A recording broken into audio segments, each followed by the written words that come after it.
some fathers receive a midnight call that splits their lives in two.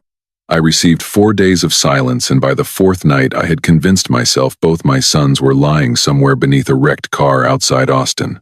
I did not know they were alive, drinking champagne and watching my name flash across their screens. They were not unable to answer. They were teaching me a lesson. People ask whether I shouted when I finally found them. I did not. I stood outside a rooftop party while my wife cried beside me, listened to my sons, explained that our love had become embarrassing, and then walked away. 48 hours later, 3 banks, 1 landlord, and an event company began asking them questions they had never been forced to answer without my name attached. Welcome back to Quiet Family Reckoning. Settle in, because this story is not about a father destroying his children. It is about what happens when protection lasts so long that the protected begin calling it control. Everyone in this story had a chance to speak honestly. My sons chose silence instead. By the time they understood the price of that choice, the life they claimed to build alone had already disappeared. My name is Raymond Mercer. I was 57 when this happened, living outside Milwaukee with my wife Elena. I own Mercer Cold Chain, a company that services mobile refrigeration systems used to transport vaccines, blood, and donor organs. I started with 1 van, borrowed tools, and a mattress in the back room of a warehouse. Today, nearly 400 people depend on that company for their paychecks. I grew up in foster homes after my mother died and my father vanished. Nobody came to my school concerts. Nobody noticed when I stopped talking for 3 months. At 16, I learned that adults could promise forever on Monday and be gone by Friday. So when Elena gave birth to Lucas and then Owen 3 years later, I made a vow that sounded noble at the time: my sons would never feel abandoned. I kept that vow with the intensity of a starving man guarding food. I attended every game, repaired every broken bicycle, answered every late-night call, and paid every bill that threatened to become a burden. When Lucas wanted to study hospitality management in Tennessee, I covered tuition. When Owen changed majors twice, I covered that too. I called it fatherhood.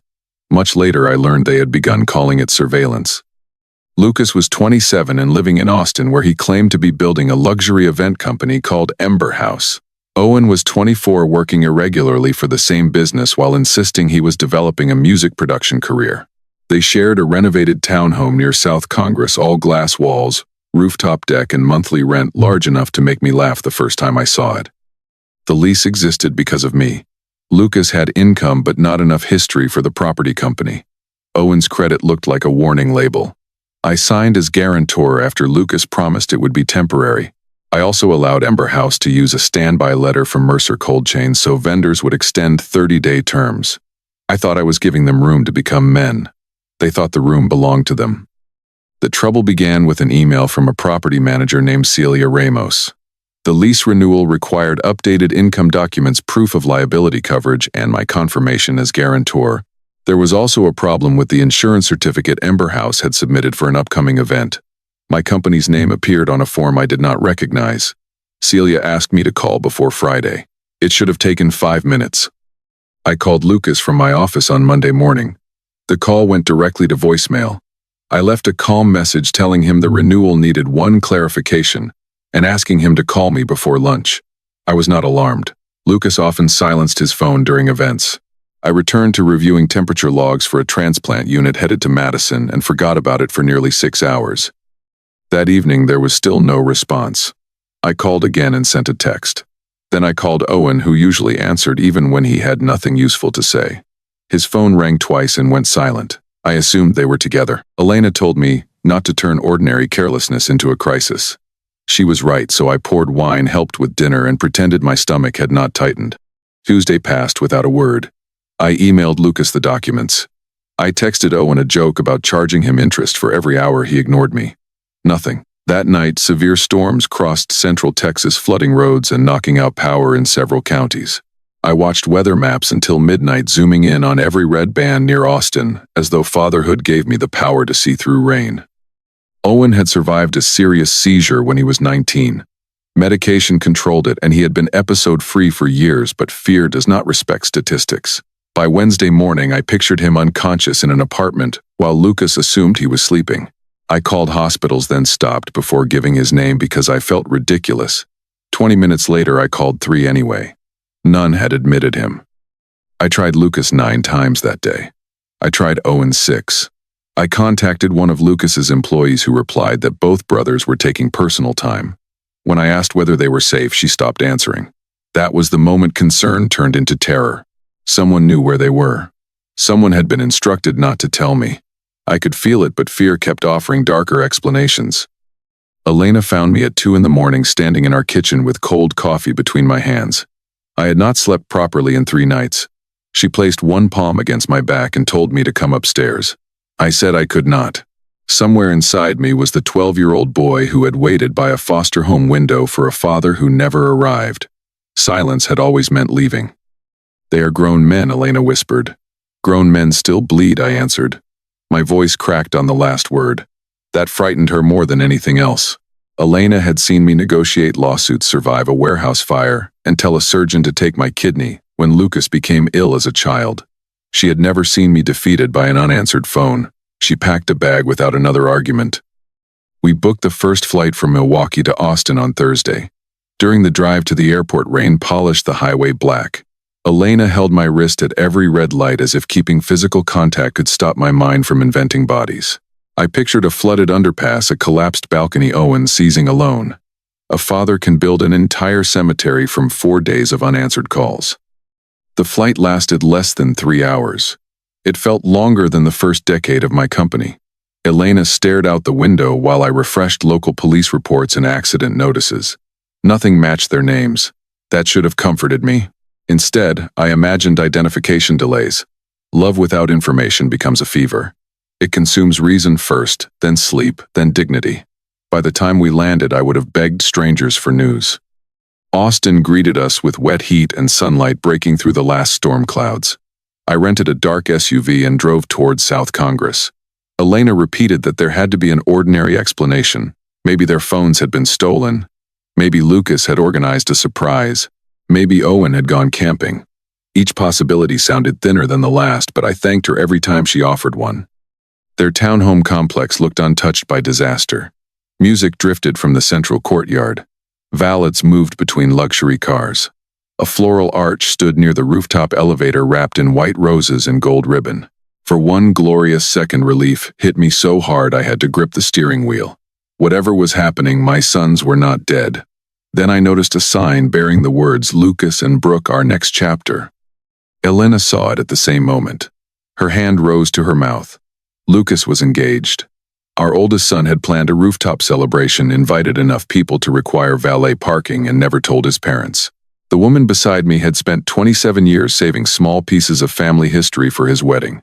She stood beneath that sign like someone reading her own name on a guest list that did not exist. We entered the lobby and rode to the roof without speaking.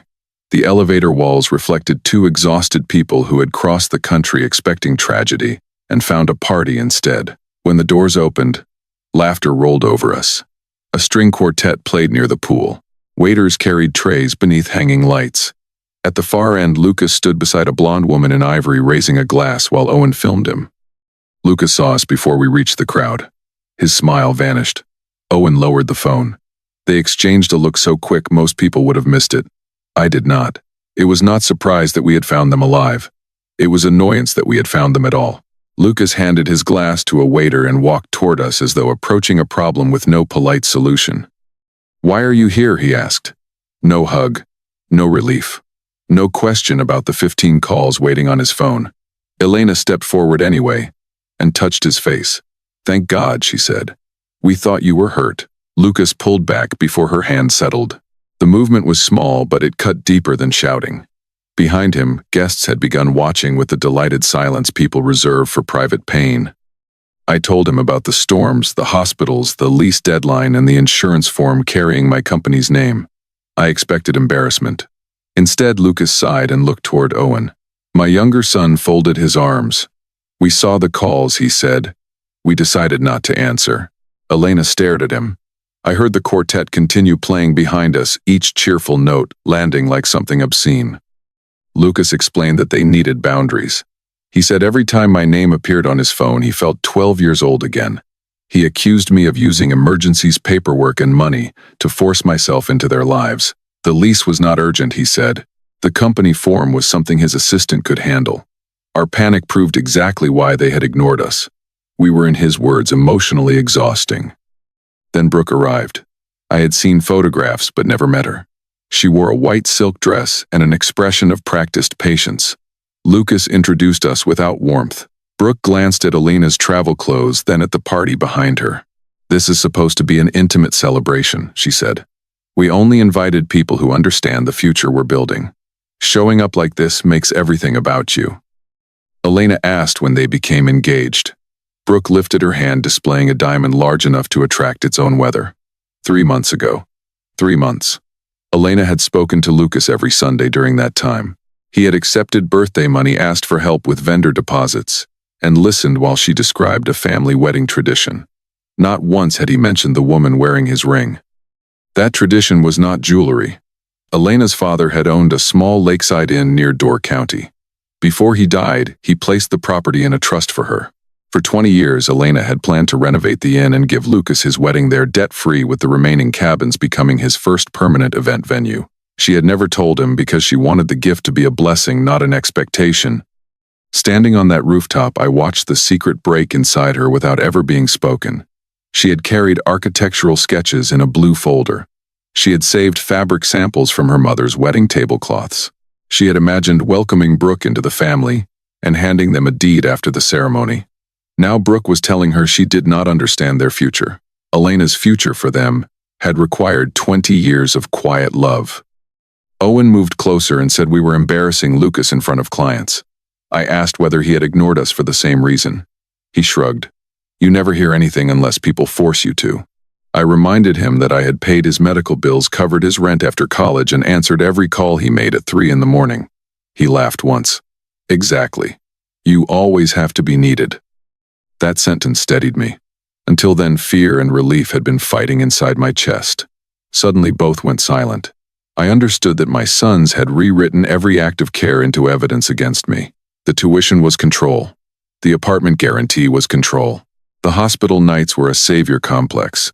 They wanted the comfort of being protected without the humiliation of admitting anyone had protected them. I asked Lucas one final question. "Did you watch your mother's name appear too?" He looked away before answering. Brooke answered for him. We all agreed not to engage until after tonight. All. The employees, Owen, Brooke, perhaps even friends at that party, had participated in the experiment.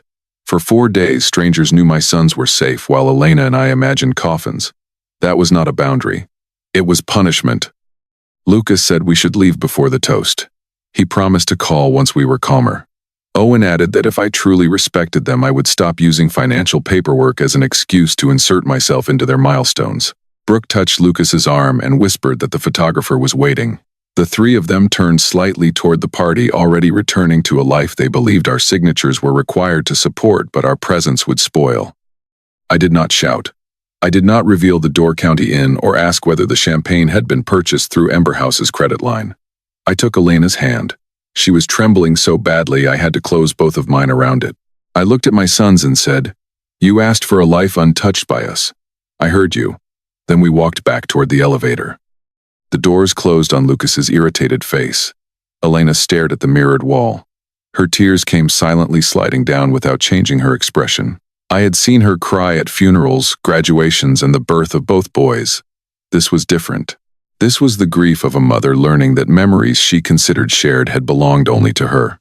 I pressed the lobby button and felt something in me become very still. We reached the rental SUV before Elena spoke. "The inn," she said. Just those 2 words. I knew everything behind them: the roof estimates, the restored pier, the room she wanted for grandchildren, the box of her mother's linens. "I know," I answered. She shook her head. "No, Ray. They do not get to turn 20 years of love into something they collect after humiliating us." On the drive to the airport, she told me the full plan for the first time. She had intended to transfer the inn to a new trust after Lucas married. Ember House could use it as a venue, while Owen could manage summer concerts on the lawn. She had even spoken with a preservation architect. Our sons believed we were trying to invade their future. Their mother had been quietly building the foundation beneath it. At the airport, I opened the email from Celia Ramos again. Attached was the insurance certificate carrying Mercer Cold Chain's corporate seal and my scanned signature. It described Ember House as an affiliated division of my company. It was false. Lucas had not merely accepted my help. He had represented my business as the financial parent of his own without asking. That document changed the story from heartbreak to exposure. I forwarded the certificate to my attorney Samuel Reed and typed 6 words: freeze everything connected to Ember House. Then I turned off my phone. Elena leaned against my shoulder during the flight home, exhausted beyond sleep. Somewhere above Oklahoma, she whispered. Were we bad parents? I answered honestly. We were loving parents who kept removing consequences. Those are not always the same thing. When we entered our house after midnight, Elena made it as far as the living room before her knees folded. She sat on the rug and covered her face, breathing as though each breath had edges. I lowered myself beside her. Fixing things had always been my first instinct. That night there was nothing to repair. I held her while she mourned sons who were still alive and therefore somehow harder to grieve. She asked where we had gone wrong. I told her I did not know. She reminded me of every winter coat, every science project, every conversation through a locked teenage bedroom door. We gave them safety, she said. How did safety become something they despise? I thought about my childhood, about believing the opposite of abandonment must be constant rescue. Perhaps I had built a bridge so permanent they forgot there had ever been water beneath it. Near 2 in the morning, we made coffee and sat at the kitchen table. No decision would be made alone. That mattered. Lucas would eventually accuse me of turning Elena against him. Owen would say I had manipulated her grief. We agreed before sunrise that every action would carry both our names. They had not rejected one overbearing father. They had deliberately wounded both parents, and both parents would decide what remained available. At 7:30, Samuel called. He had reviewed the forged insurance certificate and found more. Ember House had used a letter of financial support I signed 18 months earlier for a single hotel contract. Lucas altered the date, removed the project name, and reused it with at least 6 vendors. Because Mercer Cold Chain had excellent credit, those vendors extended nearly $400,000 in goods, labor, and venue services. Samuel asked whether I wanted to report fraud immediately. I said not yet. First, I wanted every legitimate obligation separated from every invented one. I would not destroy local florists, caterers, or hourly workers because my son had lied. We would pay only the invoices Mercer Cold Chain had genuinely authorized, which was none of the engagement celebration. Every other creditor would be told truthfully that Ember House stood alone. At 8:05, I called Celia. I withdrew from the townhome renewal and provided written notice that no extension could rely on my income or assets. She warned me that Lucas and Owen could remain through the existing term, but the renewal deadline was that evening. Without a qualified guarantor, rent would rise to a month-to-month rate, nearly double the original amount. Understood, I said. Please follow the contract exactly. Next, Samuel notified every vendor that Mercer Cold Chain was not affiliated with Ember House. He revoked the letter of support and demanded the return of any document bearing my copied signature. The party venue immediately froze Lucas's account because final payment was due after the event. The rental company suspended access to lighting and sound equipment. A hotel canceled a preferred rate agreement. My son's independence lasted beautifully while strangers believed I stood behind it. At 9, I met with our bank. Ember House had a revolving line of credit secured by a limited corporate guarantee from Mercer Cold Chain. I had approved it for 1 year to help Lucas survive his startup phase. The guarantee expired in 32 days, but the forged affiliation documents allowed the bank to review it immediately. I did not demand the loan back. I simply declined renewal and asked them to assess Lucas on his own financial strength. The banker's expression told me what that strength looked like. Ember House had been growing revenue but losing cash on almost every event. Lucas spent money to create photographs of success, imported flowers, rooftop venues, designer furniture, luxury transport. He called it brand positioning. Without my credit, it was a bonfire with a logo. The bank froze new draws and requested updated collateral within 10 business days. Owen's support was less formal but just as constant. I paid the insurance and registration on his electric SUV because he claimed music work was inconsistent. I covered his phone, his prescriptions, and a monthly deposit he called a housing contribution. I stopped every payment that legally belonged to me. I did not cancel his medication. I transferred the prescription account directly to him with 60 days prepaid. Consequences did not require cruelty. Elena spent the morning in her study with the Door County Trust documents. By noon, she called the preservation architect and canceled the wedding conversion. Then she contacted a nonprofit that helps young adults leaving foster care. The inn contained 12 rooms, a commercial kitchen, and staff housing. With renovation, it could become a transitional residence where 18-year-olds without families learned hospitality skills and entered adulthood with somewhere safe to return. When Elena told me, her voice was calmer. I kept thinking that property had to become a gift for our children, she said. Maybe it was always meant for children who would understand what a home is. I looked at the woman my sons had dismissed as an embarrassing mother and felt something close to awe. They had not only rejected love, they had redirected it toward people desperate enough to recognize its value. We also changed the succession plan at Mercer Cold Chain. For years I had intended Lucas to lead client development and Owen to oversee a media division if he ever became serious. 30% of my shares would eventually have passed to them. Instead, Samuel began creating an employee ownership trust. The technicians who drove through snow to keep transplant coolers running would inherit what my son's assumed blood had already reserved. The first call came Friday afternoon. Lucas sounded confused rather than frightened. The townhome office had rejected the renewal. He said there must be a system error. I told him there was no error. He reminded me that the address was tied to Ember House and that losing it would damage the company. I reminded him that he had asked me to stop attaching myself to his life. I am respecting the boundary, I said. His confusion turned quickly to anger. He accused me of using money as punishment. I asked whether he considered my guarantee money or interference. He said that was different. I asked how. He talked around the answer for nearly a minute before finally saying, it was already in place. There it was, the philosophy beneath everything. Love freely given had become permanent infrastructure. Removing it felt like theft because gratitude had never entered the accounting. Lucas demanded that I call the property manager before the deadline. I refused. He threatened to tell relatives I had made him homeless over an engagement party. I said he still had a profitable company, a successful fiancé, and a brother who believed they needed no help. Surely 4 independent adults at the rooftop could solve one lease. He hung up before I finished. 10 minutes later, Owen called. Owen began with insults. He said I had waited years for an excuse to prove they could not survive without me. I told him I had spent years trying to ensure the opposite. He said good fathers do not keep score. I agreed. Then I said grown sons do not call support suffocating while quietly submitting their father's credit to landlords. His breathing changed, but his certainty did not. Entitlement rarely recognizes itself on the first introduction.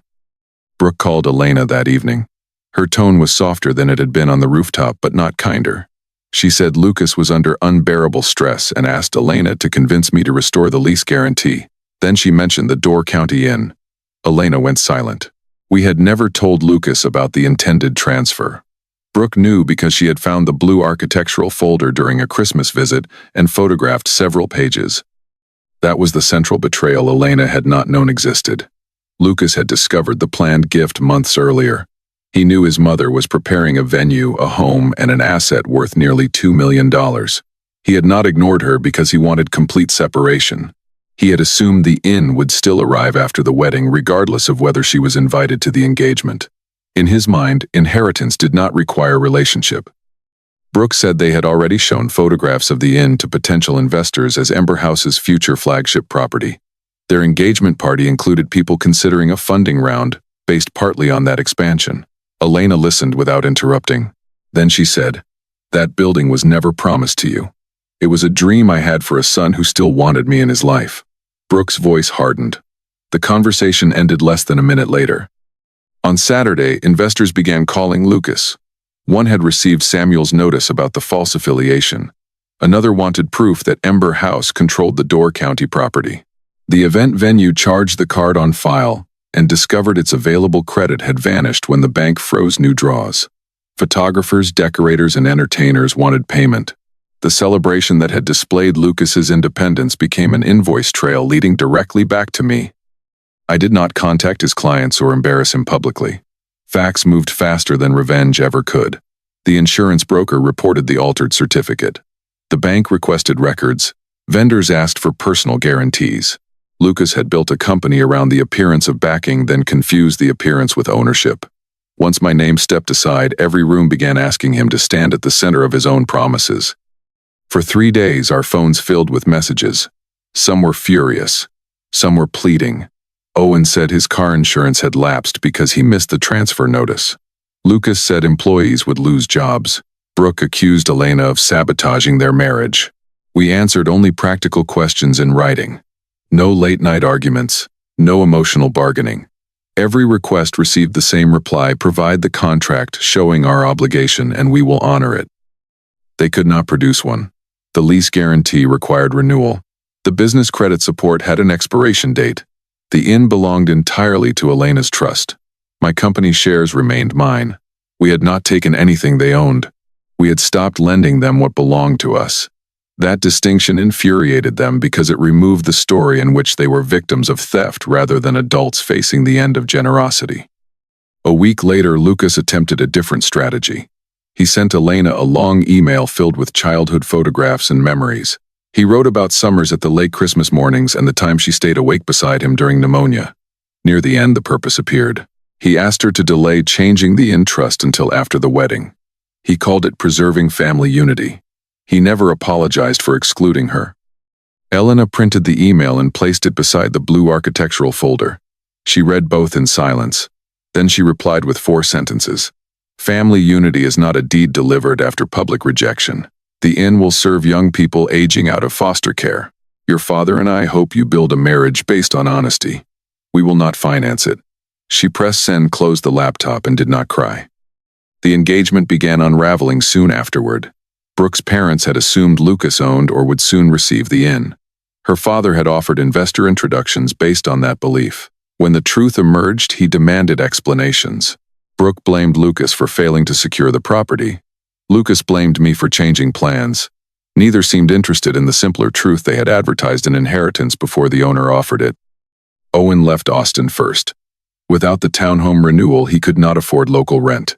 The SUV lender required proof of insurance and a new payment arrangement. His music clients were too irregular to support him. He moved into a cheap extended-stay motel outside Dallas and sent Elena a photograph of the room, apparently expecting guilt to perform the labor that gratitude never had. She replied with a list of job openings. He called her heartless. She asked whether he remembered telling us to stop calling. Owen said he had been angry, and Lucas had convinced him that silence was the only way to make us respect boundaries. There was the misunderstanding beneath his cruelty. Lucas had framed our calls as a power struggle and convinced Owen that causing panic was a necessary act of independence. Influence explained his choice. It did not erase it. Elena told him boundaries are communicated, not staged as disappearances. She reminded him that his medical history made 4 days of silence particularly cruel. Owen began to cry and said he had not considered that. She answered, "That is the problem. You did not consider us at all." Then she told him she loved him and would speak again when he could begin with responsibility instead of a request. Lucas held out longer. He moved Ember House into a shared office and sold expensive furniture to pay wages. Several vendors sued for unpaid balances. The bank converted his revolving line into a fixed repayment plan after he found a private guarantor at punishing interest. He gave interviews online claiming an older generation was sabotaging young entrepreneurs. He never mentioned the copied signature or the imaginary affiliation. I watched one clip exactly once. Lucas spoke confidently about escaping a controlling family business. Behind him hung a framed photograph from our first warehouse, cropped so I was no longer visible. I had given him the original when he graduated. Seeing myself removed should have hurt. Instead, it clarified everything. He did not want independence from my legacy. He wanted the legacy edited until he appeared to have created it. Samuel advised filing criminal charges for the altered documents. After long discussion, Elena and I chose a narrower route. Mercer Cold Chain filed a civil claim requiring Ember House to admit publicly that no affiliation existed, return copied materials, and repay legal costs. We reserved the right to pursue fraud if another false document surfaced. Consequences needed to protect others, not satisfy my wounded pride. Lucas signed the settlement after his investors withdrew. The public correction was 8 lines long. It stated that Mercer Cold Chain had never owned, sponsored, or guaranteed Ember House beyond a limited expired credit arrangement. Those 8 lines destroyed the self-made mythology he had sold for 2 years. People can forgive failure. Investors are less forgiving when confidence turns out to be borrowed stationery. 3 weeks after the rooftop party, a rented moving truck stopped outside our house. Owen drove. Lucas sat beside him. Brooke was not there. They looked exhausted, unshaven, and much younger than the men who had ordered us from the celebration. I watched from the window, while Elena stood beside me. Neither of us moved until they knocked a second time. I opened the door but did not invite them to stay. Lucas asked whether we could talk. His voice carried none of the polished certainty from Austin. We brought them into the living room, the same room where Elena had collapsed after our flight. They sat on the sofa where they once built forts from cushions. For a moment, memory made the scene almost unbearable. Lucas began by saying everything had gone too far. He said one painful family argument had cost him his home investor's company reputation and engagement. Brooke had postponed the wedding and returned to her parents after learning the inn was gone. He asked how a father could watch his son lose everything over one night. I let him finish. Then I asked how many nights he had watched my calls. 4, he whispered. I nodded. 4 nights you knew we were terrified. You had employees instructed not to reassure us. You let your mother believe Owen might be dead because you wanted us trained. Lucas said he had not understood how badly we would react. I answered that he understood enough to make our reaction the point. He had not miscalculated our pain. He had counted on it. Owen looked at the floor and admitted Lucas had told everyone not to respond. He said the plan was to prove we would eventually stop calling. When the storm hit, he considered texting Elena but did not want Lucas to call him weak. Lucas snapped that Owen was blaming him. Their alliance cracked in front of us the moment accountability entered the room. I stopped them. Owen had been influenced, but he was not a child. Lucas had led the cruelty, but he had not controlled Owen's hands. Brooke had encouraged them, but neither son had been forced. Every person involved had made a separate choice. Family dysfunction survives by passing guilt around until nobody has to hold it. I would not let them continue that tradition in my living room. Lucas said I had always attached conditions to love. I asked him to name one condition I had placed on tuition, medical care, rent, or the first business loan. He could not. What he meant was that support had created a relationship, and relationships sometimes require answering the phone. He wanted benefits without witness, family without obligation, and inheritance without affection. No parent can provide that without helping a child become empty. Then he asked for the inn. Not directly. He said restoring the original plan would calm investors, repair his engagement, and give Ember House a chance to recover. Elena had been quiet until then. She stood from the chair beside me and walked to the blue folder on the bookshelf. Lucas recognized it immediately. Hope entered his face so quickly that I almost felt sorry for him. Elena opened the folder and placed the renovation drawings on the coffee table. She showed them the ceremony lawn, the restored cabins, the suite she had designed for Lucas and Brooke, and the small studio planned for Owen. This is what your father and I were preparing while you told people we were obstacles, she said. Neither son spoke. The pages revealed the future their contempt had destroyed before they ever knew it existed. Then she placed a second set of drawings beside the first. These showed classrooms, counseling offices, shared kitchens, and 12 private rooms for young adults leaving foster care. The property would be renamed Harbor House. Mercer Cold Chain employees had volunteered to repair heating and refrigeration systems. A local college would offer hospitality certificates. The gift had not vanished. It had found recipients who needed a home more than a brand. Lucas stared at the plans and accused her of replacing her own children with strangers. Elena's face did not change. Strangers did not replace you, she said. Your choices redirected what we were free to give. Owen began crying quietly. Lucas stood and paced, calling the project emotional blackmail. I watched him confront a room where anger could no longer rearrange reality. They asked whether they could move back into our house. We said no. We offered practical information, instead reputable employers, affordable apartments, credit counselors, and a therapist specializing in family estrangement. Owen could keep 60 days of prepaid medication. Lucas could apply for work anywhere except Mercer Cold Chain while the civil settlement remained active. We would not let them starve. We would also not rebuild the stage on which they performed independence. Lucas shouted that a real father would help his children recover. I told him a real father sometimes helps by refusing to erase the lesson. He had not lost everything.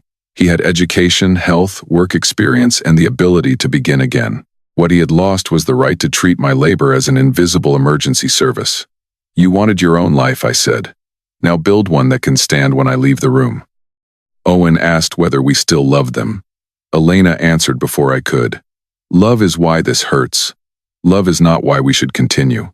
She told them the door to conversation remained open, but the door to automatic rescue had closed. Apologies would be measured by changed behavior, not tears produced during financial emergencies. Owen nodded slowly. Lucas looked at us as though we had changed languages. They left before sunset. The rented truck pulled away carrying what remained of their Austin life. Elena and I stood at the window until the taillights disappeared. The silence afterward did not feel triumphant. Revenge stories often pretend justice sounds like applause. In real families, it sounds like a refrigerator humming in a room where your children used to laugh. Peace and grief can occupy the same chair.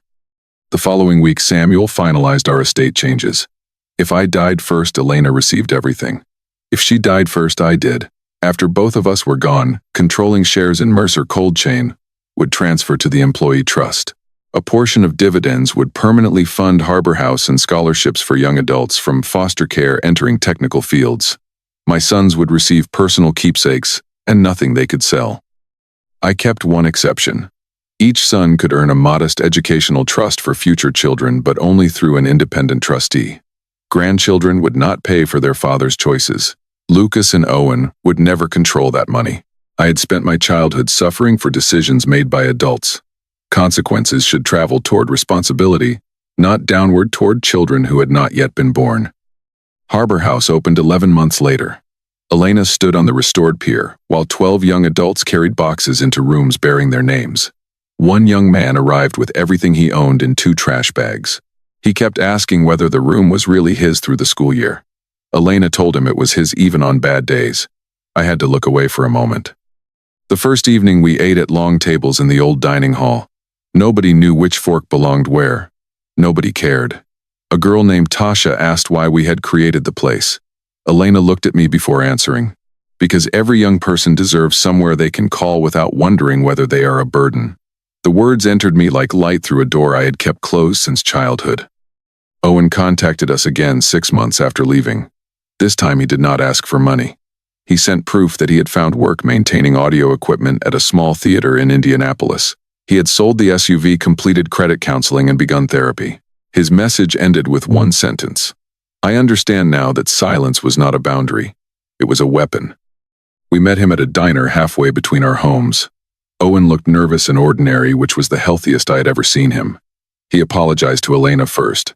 No explanation, no mention of Lucas, no request. He described watching her calls and choosing approval from his brother over compassion for his mother. Elena listened, then reached across the table and held his hand. Forgiveness began there, but support did not automatically return. Owen later volunteered at Harbor House, teaching residents how to set up sound systems for events. He received no salary from us and slept at a nearby motel when visiting. The first time he asked before coming, Elena cried after hanging up. Not because the relationship was repaired, but because he had finally understood that access is something people protect together rather than seize through blood. Lucas chose a different road. He continued insisting that we had sabotaged him. Ember House closed after another year. He found employment with a hotel group in Phoenix and stopped speaking to us except through occasional holiday messages. I still answer everyone. I no longer chase the silence afterward. Loving someone does not require running behind them until both of you forget which direction is forward. Brooke married someone else. I heard that through a former vendor, and I felt no satisfaction. She had not created Lucas's entitlement, though she had encouraged it when it benefited her. The engagement ended because its foundation was property neither person owned and status neither person had earned. Some relationships collapse when money leaves, because money was the only honest participant. 3 years have passed. Elena and I spend many weekends at Harbor House. Mercer Cold Chain is now partially employee-owned, and profits are stronger than before. Technicians make decisions my sons once assumed required a family surname. The company did not weaken when blood lost its privilege. It became steadier because leadership moved closer to the people who understood the weight of the work. I still think about that rooftop in Austin. I remember the music, the white roses, and the moment relief turned into humiliation. For 4 days I believed my sons might be dead. In truth, something had died, the version of fatherhood in which love meant preventing every fall. What survived was harder and more honest love that allows consequences, marriage that moves together, and legacy given where responsibility lives. My sons asked us to stop hovering, so we stepped back. They expected distance without losing rent, credit, property, or inheritance. Instead, they discovered that independence is not a speech delivered beside a champagne tower. It is the ability to carry your own promises after the people you dismissed stop carrying them for you. Owen learned. Lucas may still learn. That part of the story no longer belongs to me. I spent most of my life believing the greatest gift I could give my children was everything I never had. I was wrong. Safety without responsibility becomes entitlement. Rescue without limits becomes an invisible cage for everyone involved. The greatest gift I finally gave my sons was the truth of their own weight.